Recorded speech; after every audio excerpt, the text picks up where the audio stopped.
Hello everyone, this is Defense Politics Asia, and battle of Avdiivka continues, and there's new developments. Again, every single day the front line is changing, and we go on to the just the overall picture to let you know where's the change. The Russian forces have continued to progress in the northern part of Avdiivka, moving towards Lastoshkine, and in the Opine region, the Russian forces also continue to push, and they are really close to linking up with the forces in the southern part of the Avdiivka front. We go into details in the northern part.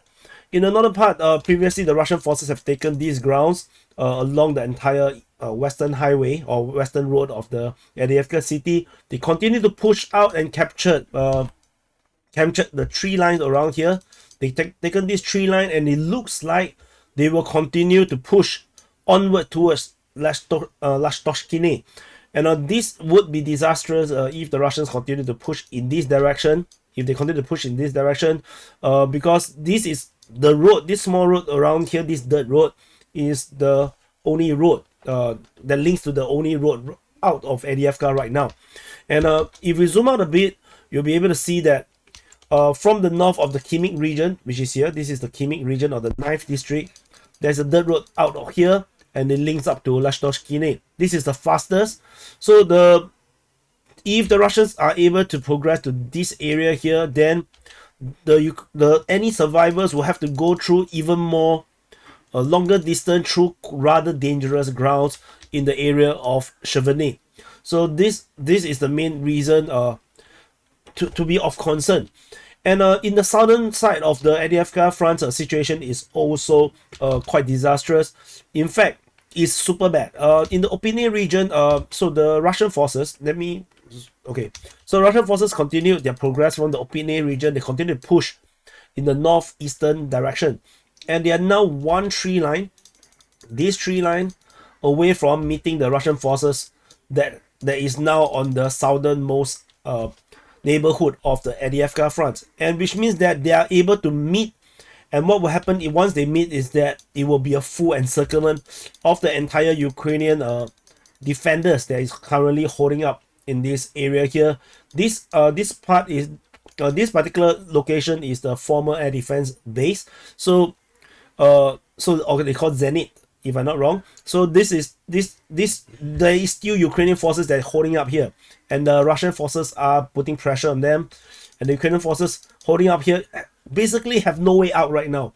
As I mentioned in yesterday's Avdiivka front report, or the situation report, the SITREP, the Ukrainian defenders still can escape through this road or this forest region here out in this direction.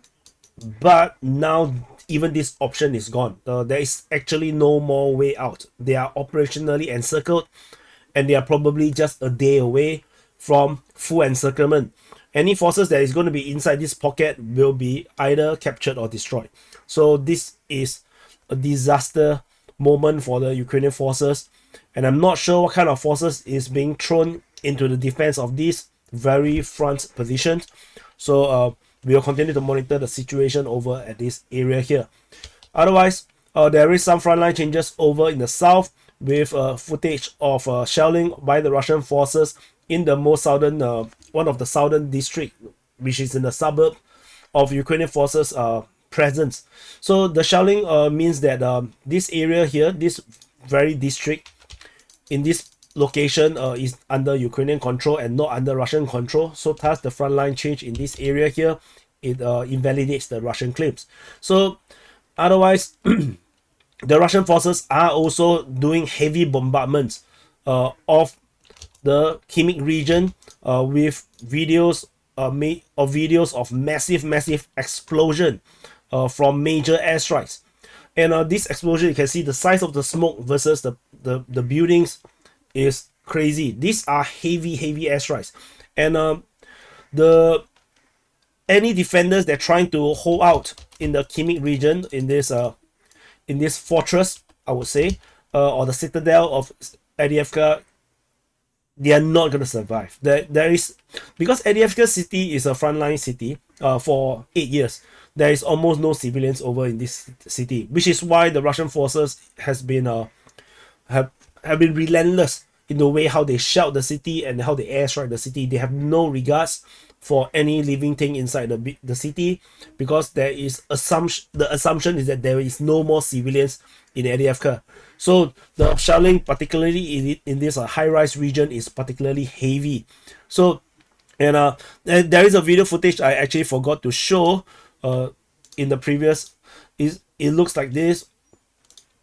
There is heavy bombardments within this high-rise zone. You can see that the smoke is really big, and this video is pretty long, and it's a compilation of 10 minutes of airstrikes. 10 minutes of airstrikes with the number of explosions shown in the video is quite a lot. So, and additionally, over in the northeastern part of Avdiivka, I previously mentioned before, after the Ukrainians withdrawal from this area here, and particularly in the north, the next front line is actually, the next defense line is along this area. There's a major ridge, a major high ground in this area here, and this high ground is now being targeted by airstrike as well. So in the latest geolocated video, I forgot to put the video, wait, back. So in the latest video, this area here, this is the high ground, and is currently being airstrike by Russian forces.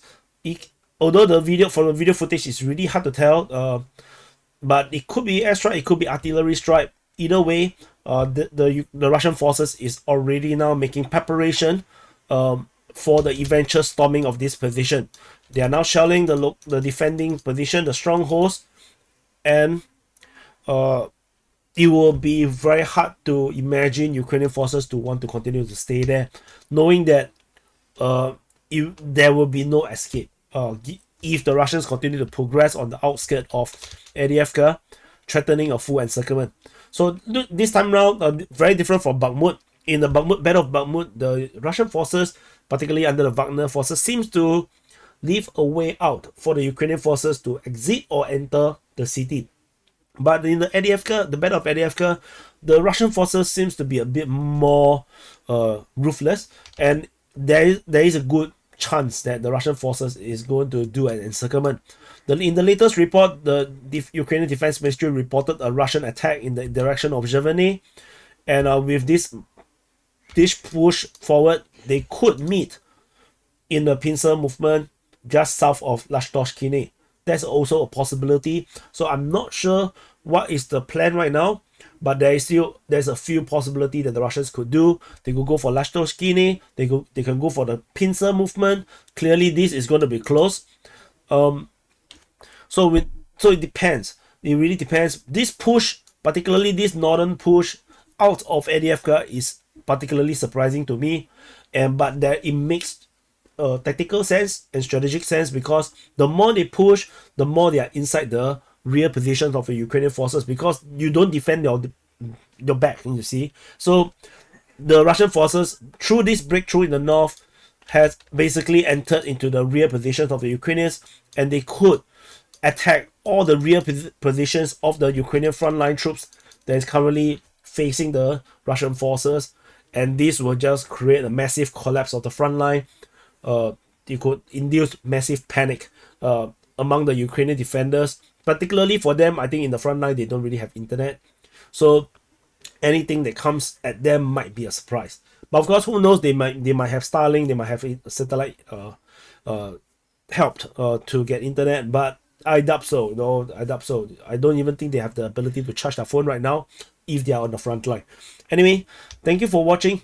This is the quick update over the situation over at Avdiivka, and in the grand scale of things, in the Avdiivka Battle of Avdiivka, Russian forces attacking Novokalinove, attacking in the north, attacking in the south at Opine, they're attacking Zheveny as well as Nevelsky. Thank you for watching. Do press the like button, subscribe, and I'll see you guys in the next update.